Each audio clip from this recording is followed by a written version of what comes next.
ప్రేమ అంటేనే నిజం కదా. అందులో నిజమైన ప్రేమ, అబద్ధమైన ప్రేమ ఏంటి అనుకుంటున్నారా? అవును, ఖచ్చితంగా ఉంటాయి మిత్రమా. రెండింటికి తేడా ఏమిటో తెలుసా?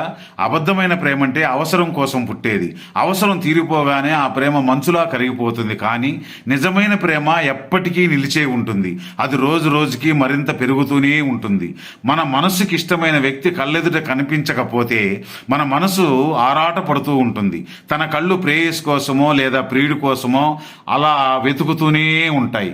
ఎక్కడున్నారు, ఎలా ఉన్నారు, ఏం చేస్తున్నారు, ఏం తిన్నారని ఆలోచిస్తూనే ఉంటాయి. తన ప్రేయస్కి చిన్న కష్టం వచ్చినా ఆ కష్టం ఎలాంటిదో అని చెప్పకుండానే అర్థమైపోతుంది. అలాగే ఏదైనా ఇబ్బందిలో ఉంటే తన పరిస్థితి ఫలానిదని చెప్పకుండానే ప్రియుడి మనసులో ఏదో తెలియని అలజడి మొదలవుతుంది. నా భార్య ఎలా ఉందో, తను ఏం చేస్తుందో, తను ఏ ఆపదలో ఉందని మనసులో టెన్షన్ మొదలవుతుంది. అది నిజమైన ప్రేమ అంటే. తెలుసుకో మిత్రమా.